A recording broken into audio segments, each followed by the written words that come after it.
Hello once again, dear followers of Old Time Radio. Wasn't it wonderful to see that golden thing up in the sun today, in the sky today? You bet. Makes all the difference in the world, doesn't it?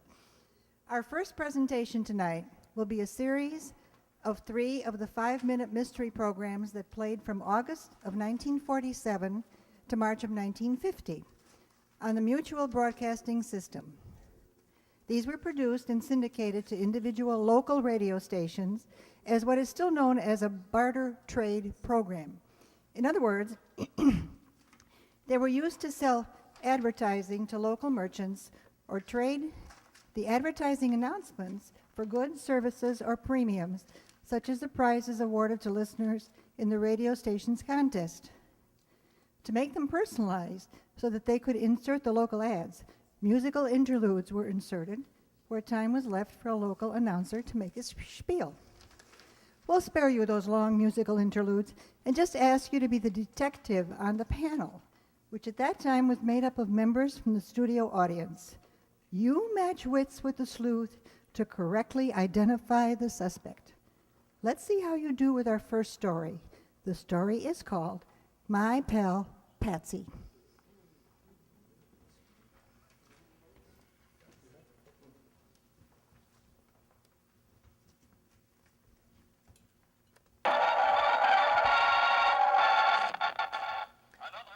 Another 5-minute mystery.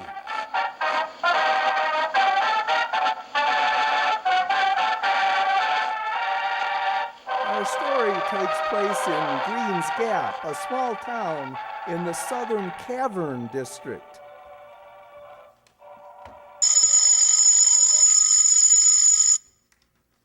Greens Gap Hospital. Dr. Melville speaking. Doctor, there's been an accident out at Echo Cavern. Accident? What kind of accident? 2 men was exploring and they got lost last night. One's unconscious. You better come quick before he's dead.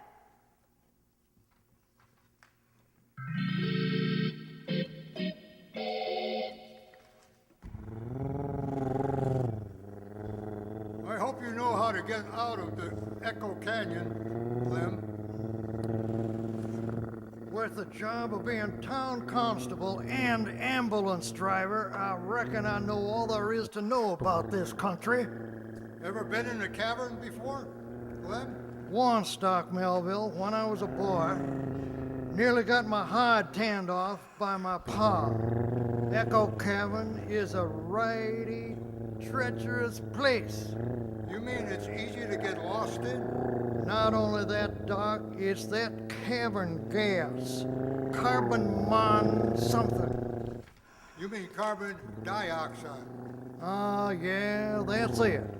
All of a sudden you run into some of that stuff and before you know it, bing, you're out. Still, people seem to go exploring there. Poor fools. I wouldn't go in them caverns, at least not without a dog. A dog? What for? Well, if a dog keels over, then you know the gas is collecting. I'm afraid, Mr. Gotti, your friend is dead. Poor Patsy. It was from the gas, wasn't it, Doc? That's what it looks like to me. Why did you go in that cavern anyway? Patsy asked me to. He never seen a cave before. How far did you go in? Well, it didn't seem very far, but all of a sudden we lost our way. Where was that? Well, how do I know whereabouts it was if we was lost? We tried to trace our way back, but it wasn't no use. Patsy started to get scared. It's kind of funny to see a big guy like that get scared. Yes, he's rather big, isn't he? Yes, 6'4". The mob used to call us Mutt and Jeff. And then what happened? Well, I was a little scared myself, but we stuck together. You know, walking in the dark with only my flashlight from the car. All of a sudden, Patsy keeled over. From the gas? Yeah, that's what I figured. His head hit on a rock, and I guessed That just about finished him off. Yeah, I suppose you reckon yourself pretty lucky, mister. Yeah, sure. I figure it's 'cause I'm only 5'3" that I got out of there alive. The gas must have been just about a foot over my head. Yeah, and what do you think about that, Doc Melville? I think you better arrest Mr. Gotti for the murder of his friend Patsy.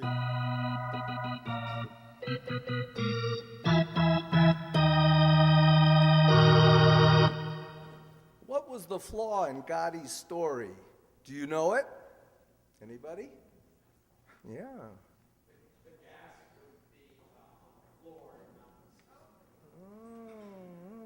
Well, in a minute, we're going to find out from Lemon Doc Melville.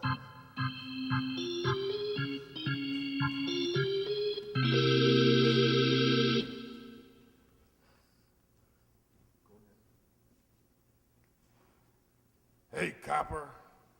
Let me put my hands down. They're tired. When you're in Green's Gap jail and not a moment before. I don't get it. It was a good story. I still can't figure out how you found out. Lem tells me they asked to take dogs into the cavern because the gas is heavier than air. It collects on the floor. If you really meant gas, you would have keeled over first before your pal Patsy. Well, what do you know? I tell you, nowadays in this murder racket, you need a college education.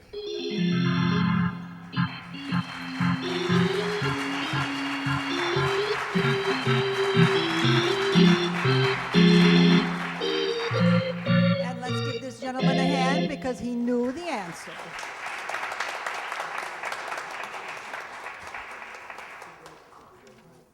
We're not going to call on you next time.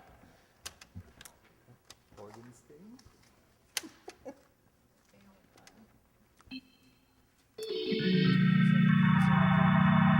Another 5-minute mystery.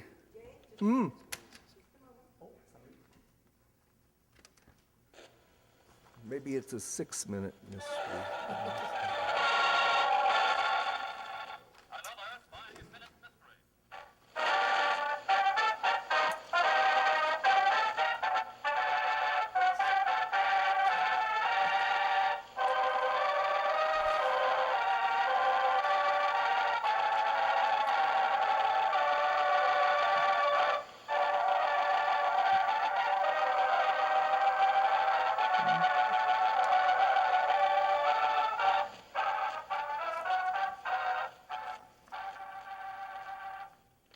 An anniversary party is going on at the Brown household around the corner. One of the guests, George Taylor, pauses while eating his dessert, saying, Best lemon chiffon pie I've ever tasted, Mary. Oh, really? I wish my wife could do as well. Hey, it doesn't look as if Sam is appreciating it much, though. Goodness dear, is my cooking that bad? Sam, your head is practically in your plate. I guess he's fallen asleep, everyone. I'm so sorry. That's all right. Sam, sit up. Sam, it's dreadful. I better shake him. Sam! Great guns! He's dead!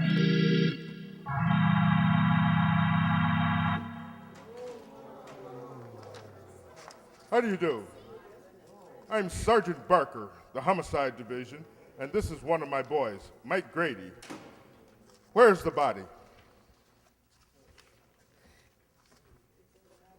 In the dining room.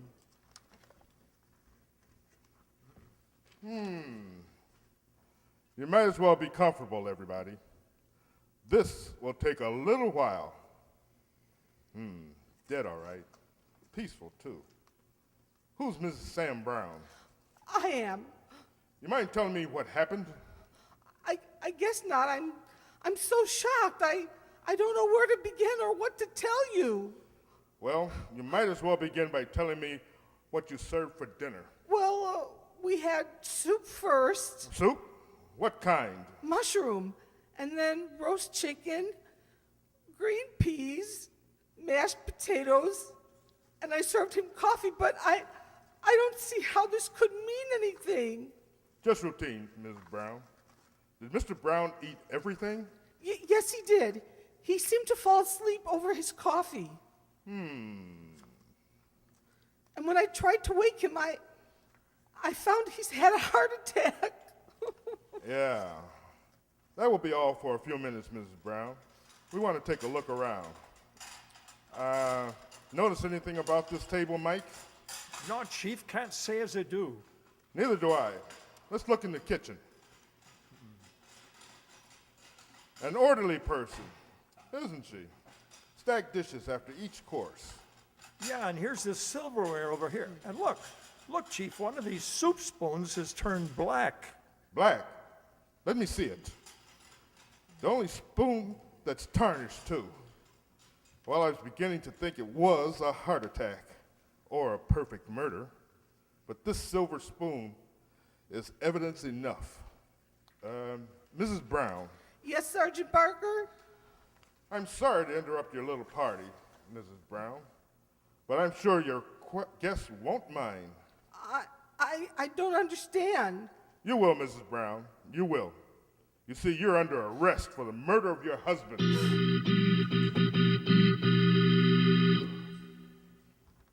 Do you know why Sergeant Barker accused Mrs. Brown of murder?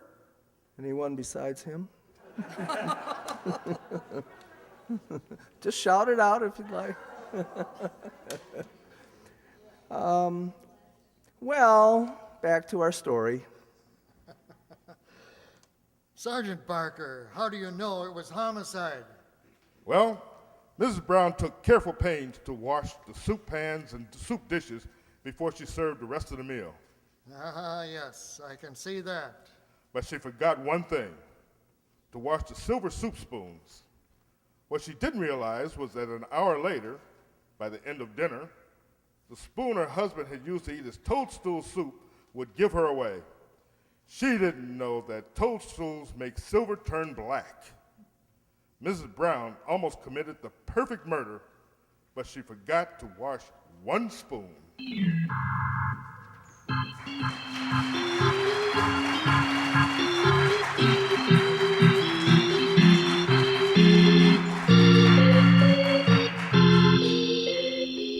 Now, there's only one thing wrong with that. Can anybody guess? That was not a perfect murder. I mean, we're assuming, it was funny during rehearsal, because we're assuming everybody ate the soup. And they didn't all die. Then we decided somebody threw the mushroom into just his soup. We had all kinds of theories, but that wasn't part of the story. That's right.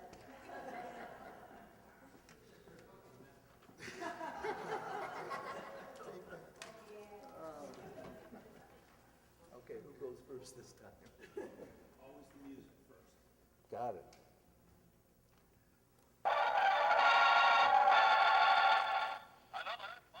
Another 5-minute mystery. I'm back.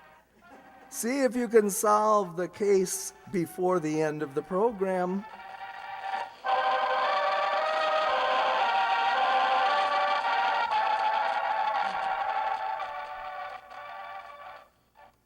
Well, Alice, one more block and you'll behold the Brooks household. 2 whole years, Jim. It just doesn't seem possible. It's been so long. You and Dorothy married and with a place of your own. It's true, all right.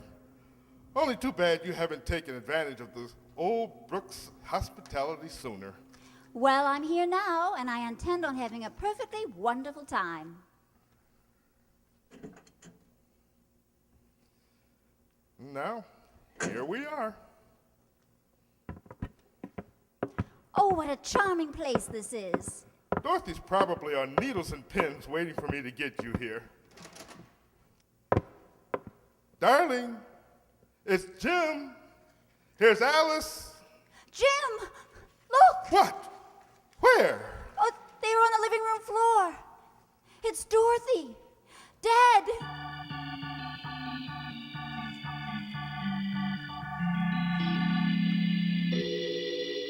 Mr. Brooks, I'm afraid you and Miss Manning will have to submit to some routine questions. Well, I'll be happy to help in any way I can, Inspector. Thank you, Miss Manning. Now, Mr. Brooks, while we're waiting for some information I phoned for, I want you to tell me exactly what happened this morning. There's nothing much to tell. Both my wife and I were quite excited, expecting Alice, that is, Miss Manning here, to visit us from Chicago. I was to wait until she called me at the office. And you were there all morning? Yes, until Miss Manning's train arrived and we came out here. Well, I had written Mrs. Brooks to tell her that I would call Jim at the office as soon as I arrived. The train was an hour late. Maybe if it had been earlier, it may have prevented this. Well, that remains to be seen. Apparently, Mrs. Brooks was sitting here in this chair putting red polish on her fingernails when she was shot from behind. The polish is spilled all over the carpet, and she was still holding the tiny brush in her hand. She must have recognized her attacker, and since she did not die instantly, she printed these 3 initials here on the floor with the polish, D-O-C. D-O-C. I wish we could tell whose initials she was trying to reveal. You sure you don't know anyone whose name would fit that? Positive, I can't. Yes, Miss Manning, can you think of somebody with those initials? Well, D-O-C spells Doc. And it's Mr. Brooks's nickname. Why, it can't be. Yes, Mr. Brooks? I haven't been called Doc for over 2 years. It was a nickname I picked up in school. My wife didn't like the name, and we never used it. No one in New York even knows me by Doc. You've got to believe me, Inspector. It's the truth. Well, we'll just see. Just a minute. Hello? Yes, Grady, yes. Oh, I see. Well, it's sewed up. Anyway, thanks. Well, you'll both be happy to know that our little murder is solved. Oh, then it wasn't Doc after all? No, Miss Manning, it wasn't Doc. I'm arresting you, Miss Manning, for the murder of Dorothy Brooks.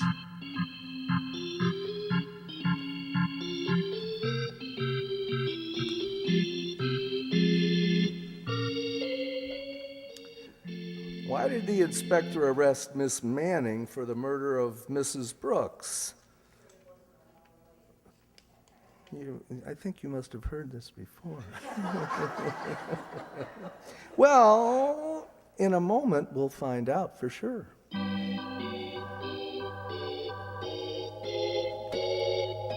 And now, back to our story. How dare you arrest me? I was still on the train. Your train wasn't late, Miss Manning. That phone call just verified the fact. You came out here, murdered Mrs. Brooks, returned to the station, and called Mr. Brooks to pick you up. That wasn't really what gave you away, though, Mrs. Manning. Too bad you didn't know that Mr. Brooks was no longer called Doc when you printed those letters on the carpet. The next time you leave a name as a clue to throw suspicion, you'd better get the name right. But of course, there won't be another time, will there, Miss Manning?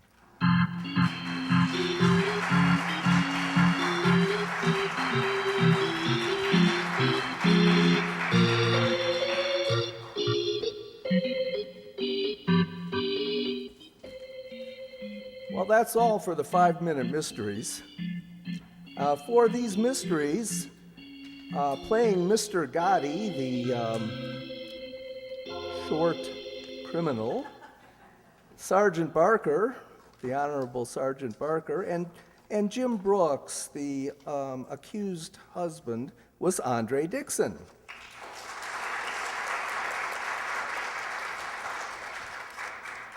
Playing that awful Alice Manning, Donna Amesmeyer.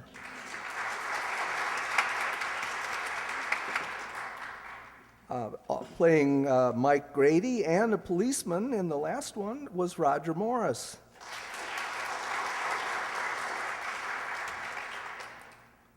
From the Cavern Country, playing Constable Lamb, and then playing George Taylor, Herb Thompson.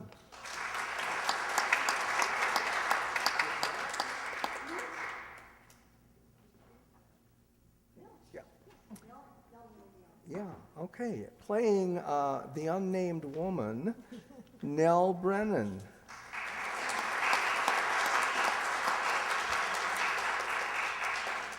Playing that happy housewife, Mary Brown, was Sue Gadzinski. Doc Melville was portrayed by John Shefke.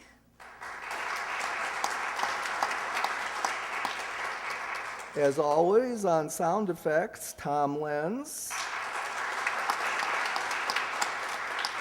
And I, the announcer, am Jay Summerfield.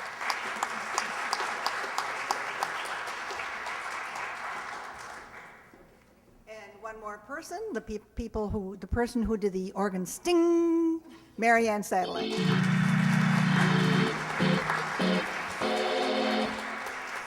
In addition to all these characters, and yeah, we're characters, that have just been introduced, we wish to pay special thanks to our technicians, only one of whom is with us tonight, and that is Joe Macchia.